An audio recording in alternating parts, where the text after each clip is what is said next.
questions 11 through 20 of the 2000 Grade 11 Fermat Math Contest. When the regular pentagon is reflected in the line PQ and then rotated clockwise 144 degrees about the center of the pentagon, its position is. So the very first thing that they're doing is just reflecting it in PQ like you would in a mirror. And when you do that, it's going to look basically like this right here. And I'm sure you can see that. But that is not the end of it. Then they have to rotate it clockwise, so going this way, 144 degrees. Now, the number 144 might seem a bit strange. Why not 90 or 180? Why 144? The reason they came up with that is because if you look at a pentagon, all the way around is obviously 360. But each of these individual angles in between, right there, this one, this one, this one, how do you figure that out? Well, there's 5 of them, so you divide 360 by 5. And when you do that, you'll get 72. So 144 is twice that, right? Because 72 times 2 is 144. So basically what that means is that this shaded triangle is rotating twice.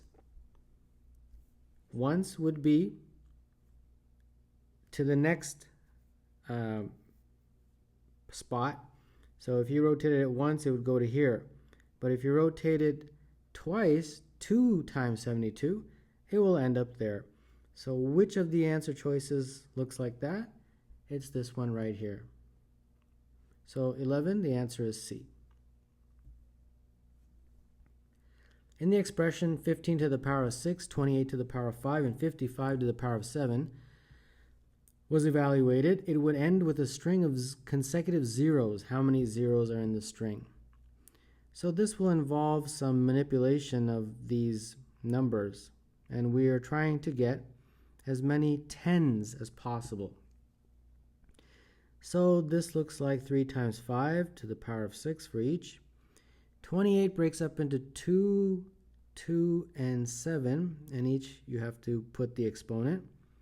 55 is 11 and 5, and each has to have that 7 exponent. Now I want to group all the 2's together and all the 5's together. So these two grouped together become 2 to the power of 10, and then the 5's, this one and this one, 5 to the power of 13. And everything else remains the same. 3 to the power of 6, 7 to the power of 5, and 11 to the power of 7. Now, these two are very important because they're going to give us a 10. But we have to make the exponents the same because currently we can't multiply them. We can't multiply the bases. So I can break up the 5 to the power of 13 into 5 to the power of 10 and 5 to the power of 3 like that. And everything else stays the same. Now, because the exponents are the same, we can combine them. So this just becomes 2 times 5 to the power of 10 like that. And everything else is the same. And then now we can figure out that this becomes 10 to the power of 10. All right? So what I'm going to do is I'm going to actually write it over here instead of writing it there. And I'm going to write all this over here. 5 to the power of 3, 3 to the power of 6, 7 to the power of 5, and 11 to the power of 7. So this is some big long number. It doesn't really matter what it is. But then it's followed by 10 to the power of 10, which is essentially 1 with how many zeros? 10 zeros. So that is what this number is. Some number followed by 10 zeros like that. So the answer to number 12 is A. Rectangle ABCD is divided into 5 congruent rectangles as shown. The ratio of AB to BC is. Okay, so these rectangles are all the same, so let's start labeling this X, X, X like that. That's going to be X, that's going to be X, X and X. And we'll start labeling those sides Y, like that. So this is Y as well. Now notice that this side is the same as that side. So that means 3x is equal to y. Now if we look at our ratio AB, if you look at AB up here, in terms of our letters, it's y plus 2x. And BC, which is that side, is, well, we can use either y or we can use 3x. Let's use 3x. So there you have it. But we want this all in terms of one variable, so that's where we can substitute that in. Y is equal to 3x. So therefore we have 3x plus 2x over 3x. That becomes 5x over 3x. The x's cancel, leaving you with just 5 over 3. It's also written like this, 5, 3, like that. So 13, the answer is D.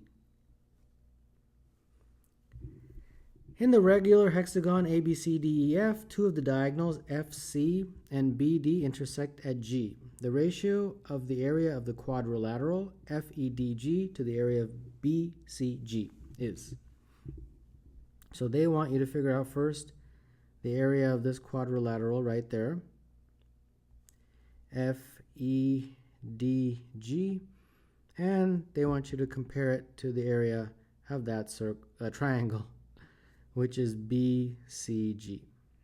All right, I probably am going to need a slightly bigger diagram. Okay, let's start labeling what we know, and we don't really know much. They haven't given us anything, but we know it's a regular hexagon.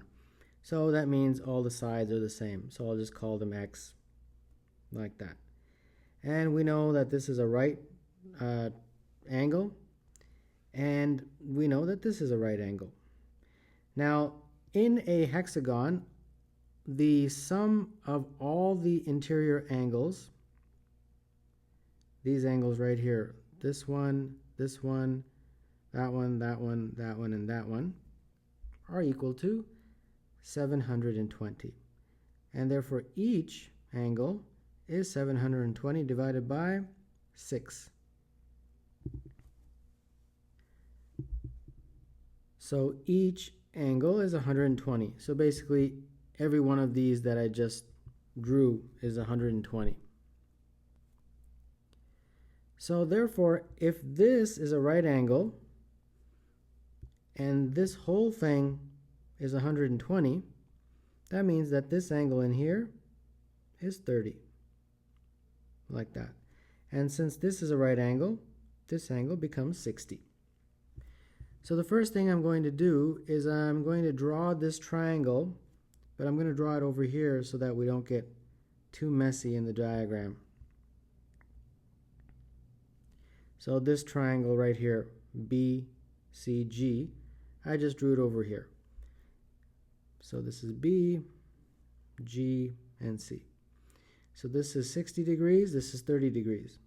Now in a 30, 60, 90 triangle, the sum, or rather the ratio of the sides is very important. The ratio is, this side will be 1, opposite 30 degrees. The hypotenuse will be 2, and this is root 3, the ratio. So in our diagram, I labeled this x. So if that's x, this has got to be x over 2, and this has to be root 3 x over 2. All right? So the first thing that we can do is we can figure out BCG. BCG, the area, is 1/2 base times height. The base is right there, x over 2. This is the height, root 3 x over 2. And therefore that becomes root 3 x squared over 8. All right, so we will definitely need that a little bit later. Move this up a bit. Now let's concentrate on this bigger shape, FEDG, that one right there. Well, that one, it looks like it's two shapes in one. If we draw a little perpendicular right there, like that, you'll notice that this triangle right there is the exact same as this triangle over here, which I just figured out the area of. And therefore, instead of having to do it all over again, we can just say that that is the same as this. So that is root 3 x squared over 8, the area. Now we just have to figure out the area of this rectangle in there. Well, how do we do that? Well, area of a rectangle is pretty straightforward, right? It's just length times width. So this is the length, which is x, and then the width is from here to here. And do we know that? And the answer is yeah, it's up here. We figured it out already, and that other triangle right there. So that is root 3 x over 2, like that. So therefore, the area of this rectangle is x times root 3 x over 2, which is equal to root 3 x squared over 2. So that is that one right there. So now we have everything. If we want to figure out this ratio, we have it all. FEDG over BCG. FEDG, first of all, is this guy right here, root 3 x squared over 8, plus this value, root 3 x squared over 2, and then BCG is right here, root 3 x squared over 8. Now the good news is that a lot of these things can cancel out. All the x squareds can cancel out from top to bottom, and so can the root 3's. So all we're left with is 1 over 8 plus 1 over 2 all over 1 over 8. So this looks like 1 over 8 plus 4 over 8 all over 1 over 8. This looks like 5 over 8, invert and multiply, 8 over 1, and you're left with just 5 over 1. So 5 over 1 is the ratio, and that would be, for number 14, choice E. In a sequence, every term after the second term is twice the sum of the two preceding terms. The 7th term of the sequence is 8, and the 9th term is 24. What is the 11th term? All right, so let's explain this first. 1, 2, 3, 4, 5, 6, 7, 8, 9, 10, 11. So we have to figure out the 11th term right there. They have given us what? The 7th term. So 1, 2, 3, 4, 5, 6, 7. They've given us this one, and it is 8. And they've given us the 9th term right here, which is 24. All right. So how do you get a term? You take the sum of the two preceding terms and you multiply it by 2, twice the sum. So if this is x, how did I get 24? Well, I took the sum of the preceding two terms, which is 8 plus x, and it multiplied by 2 because it's twice. And that's how I got 24. So now I can solve for x. 8 plus x looks like 12, and therefore x is 4. So this number is 4. So now let's figure out this one there. How do I do that? Well, same thing. You take the sum of the preceding two terms, and you'd multiply by 2. So this looks like 2 times 28, which is 56, like that. And then the last one, same thing. You would add the sum of 24 plus 56, and then you would multiply by 2. So that is 2 times 80, which is 160. So that last term is 160, which is the 11th term. So the answer to number 15 is A.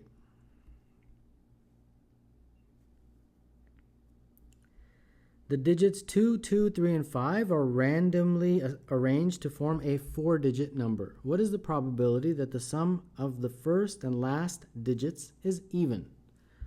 Okay, we can quickly write out all the 4-digit numbers. 2, 2, 2, 5, 3, 2, 3, 2, 5, 2, 3, 5, 2, 2, 5, 2, 3, 2, 5, 3, 2.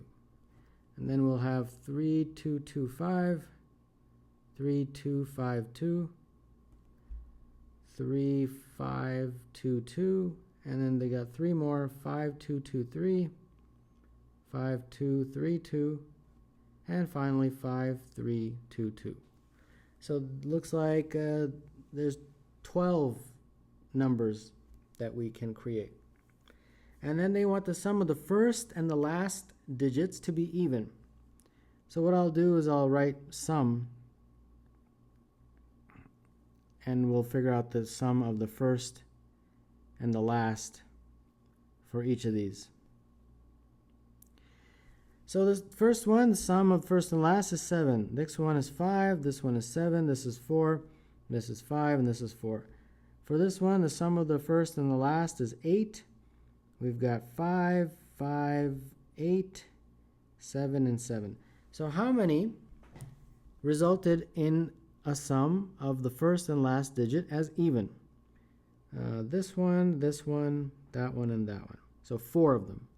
So 4 out of the 12. So that probability in lowest terms is 1 out of 3. So the answer to number 16 is B.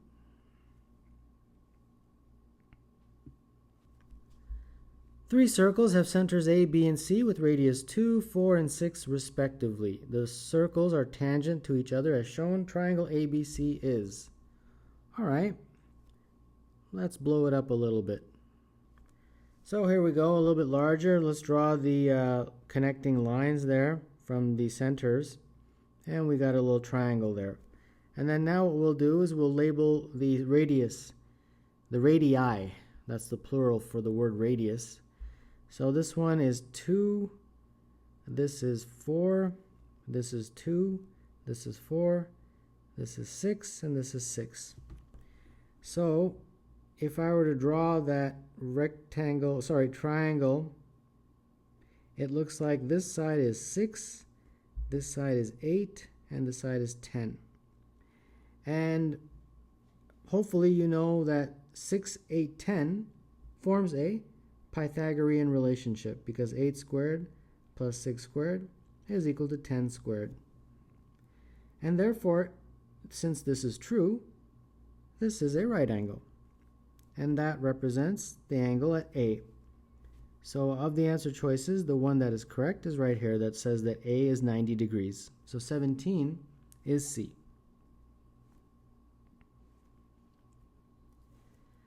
If P is 3 to the 2000 plus 3 to the minus 2000, Q is 3 to the 2000 minus 3 to the minus 2000, what is the value of P squared minus Q squared? All right, so P is equal to 3 to the 2000 plus 3 to the minus 2000, and Q is equal to 3 to the 2000 minus 3 to the minus 2000, like that. So let's try to avoid confusion. Let's let one of these 3 to the 2000 equal A. It'll make it much simpler. So P therefore becomes A plus 1 over A. That's what this is. It goes, I'll just write it out just in case you're not sure. 3 to the minus 2000 is essentially 1 over 3 to the 2000. All right? And therefore Q becomes A minus 1 over A, like that. So now they want us to figure out this expression, P squared minus Q squared. Well, P squared minus Q squared is P minus Q times P plus Q. And now we can substitute for P and for Q. So we'll have A plus 1 over A minus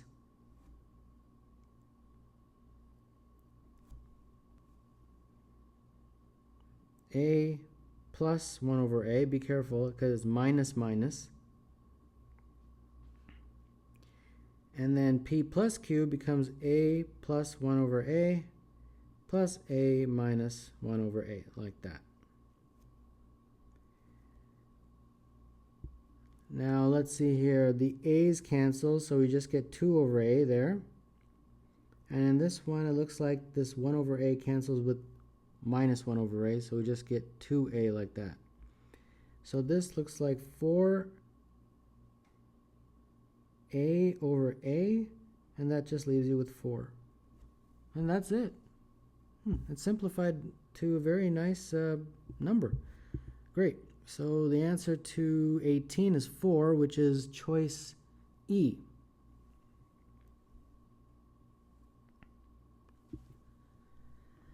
An ant walks inside an 18 by 150 centimeter rectangle. The ant follows a path that makes straight lines which are always 45 degrees to the sides of the rectangle. The ant starts from a point X on one of the shorter sides. The first time the ant reaches the opposite side, it arrives at the midpoint. What is the distance in centimeters from X to the nearest corner of the rectangle?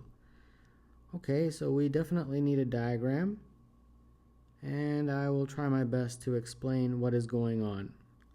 So the first thing is that the ant is somewhere there, and we are interested in the distance from X to the nearest corner. So if this is X, we want this distance right here, from that point to the nearest corner. So now this ant starts on its journey at a 45-degree angle, like that. So basically what that means is this is 45 degrees. And this is obviously a rectangle, and therefore that is 90. So this is 45 degrees. Okay? So since this is a isosceles triangle, the two sides will be the same. Now we are told that this is 150 and that this is 18. So therefore this part in there will be 18 minus x, correct? And since this is an isosceles triangle, that will also be 18 minus x. Okay, so we got the first part labeled. Then this ant continues a journey at 45-degree angles, like that. So this is 45 degrees. And then similarly, the ant just keeps on going at 45-degree angles.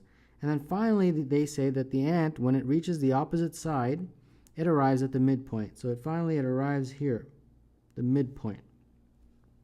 And it arrived there after making these types of zigzag journeys. Okay, like that.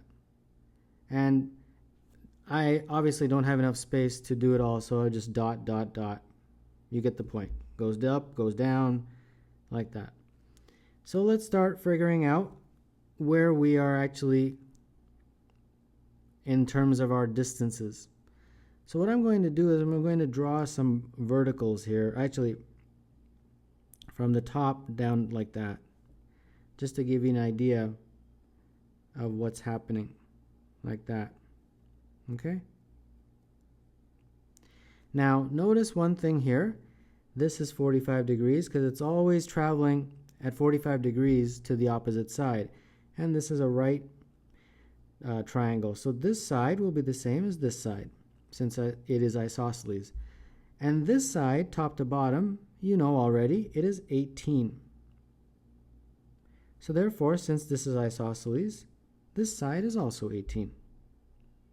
And similarly, this is 18, and so on. 18, dot, dot, dot. 18, 18, 18. But be careful when we get to here, because it finally arrives at the midpoint. The whole top to bottom is 18, so this is 9. And therefore, since this is 45 degrees and this is 45, in a very similar way, that's an isosceles triangle. So from there to there is also 9. Okay? So that is the proper labeling of this question. Now what they are trying to figure out or we are trying to figure out, is x. X is our unknown. So let's put this all into equation. We have 18 minus x plus 18, all of these 18s, 18, 18, 18, dot, dot, dot, 18, 18, 18, but we don't know how many 18s, so I'll just say there's n of them. And then finally this lone 9 at the end, and all of this is equal to 150. All right, so I hope that makes sense so far. And we can solve for this now. We've got 18n is equal to 150 minus 9 minus 18 plus x. So 18n is equal to 123 plus x, like that. And therefore 18n minus 123 is equal to our x. Now, x is obviously right here, and x is a value that is greater than 0, right? So that means that this side of the equation is also greater than 0. 18n minus 123 is also greater than 0. And if we put this on the other side, we'll get 18n is greater than 123, and therefore n is greater than 123 over 18. And if you do the math, you'll see that this is 6.8. And n is an integer, remember. It represents how many 18 centimeter segments we have. N is an integer. So what we can do is make a little table and see what we get for this equation. N and x, like that. So n is greater than 6.7, so the first integer that we can possibly try is 7. If you put 7 into this equation, you get 18 times 7 minus 123 is equal to x. And this is 126 minus 123, so x is equal to 3. All right, let's just do one more.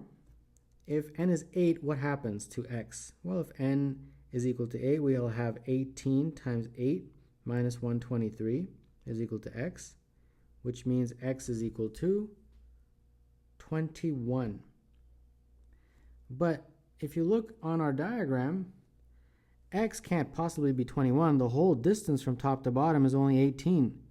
So therefore, that is something that won't work for us. So the only solution that works is this one right here. N equal to 7, x equal to 3. So x is equal to 3, and that's what we were trying to figure out. So the answer to number 19 is A. Given A plus 2B plus 3C plus 4D plus 5E is K, and 5A equals 4B equals 3C equals 2D equals E, find the smallest positive integer value for K so that A, B, C, D, and E are all positive integers. Okay, so first let's start with this equation. A plus 2B plus 3C plus 4D plus 5E is equal to K. And then they've given us a whole bunch of information there, so I'll do that on the side there. 5A is equal to 4B is equal to 3C is equal to 2D is equal to E, like that. Now, with each of these, we can isolate for one variable, which is going to help us out tremendously. So the first thing is I'm going to look at these two and isolate for B. So 5A is equal to 4B, and therefore B is equal to 5A over 4. So that's my first. Then I'll look at 5A right here is equal to 3C. 5A is equal to 3C. Isolate for C, and you'll get 5A over 3. Then I'll look at 5A and 2D. 5A is equal to 2D, and therefore 5A over 2 is equal to D. And finally, 5A is equal to E. And I don't think we need to divide anything. There you go. So now I've got every variable in terms of A, and I can now substitute them all into here. So A, well, A is A. 2 times B, B is right here. 5A over 4. Plus 3 times C, C is right here. 5A over 3. Plus 4 times D, which is right there. 5A over 2. And then finally, 5 times E, and E is 5A. Like that. All right? And all of that equals K. I'm going to squeeze that in there. All right, so now we can solve for this. We've got A plus 5A over 2 plus 5A plus 2 times 5A, which is 10A, plus 25A is equal to K. All right? So as long as I didn't mess up my math, it should be all right so far. And this looks like 25, 35, 40, 41 plus 2.5, 43.5A is equal to K, like that. If we really want to, we can put this into a fraction. 87 over 2 is equal to K. 87 over 2A.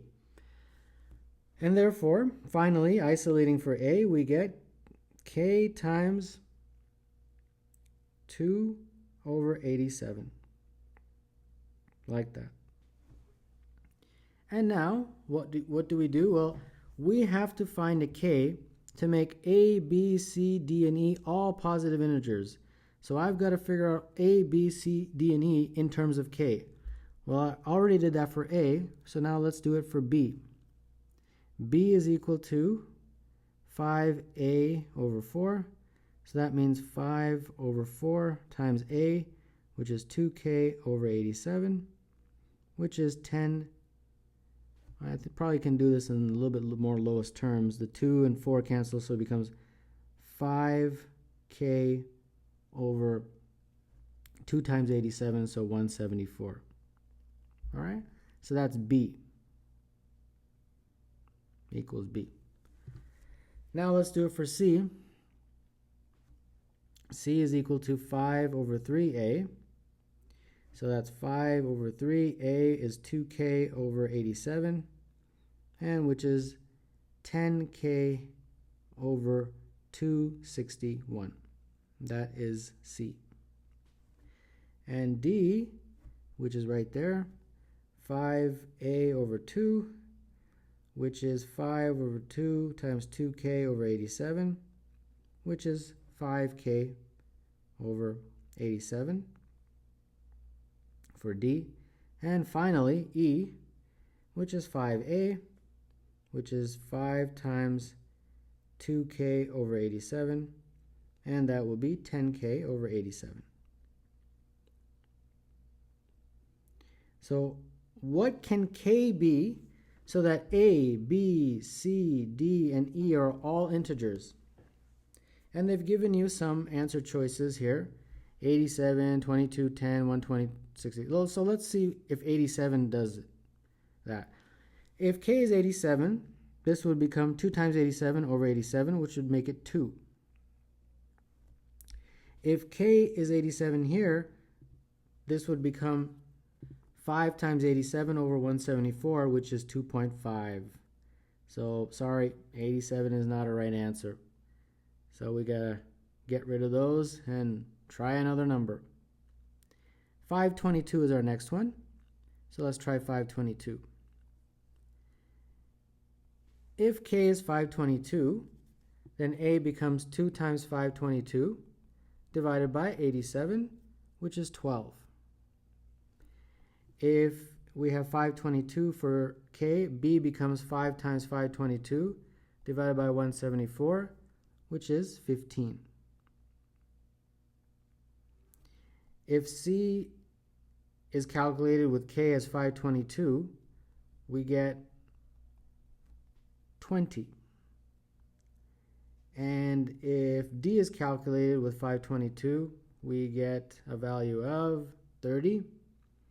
And finally, if E is calculated with K as 522, we will get a value of 60. Great. So all of these become integers when K is equal to 522. So the answer is B.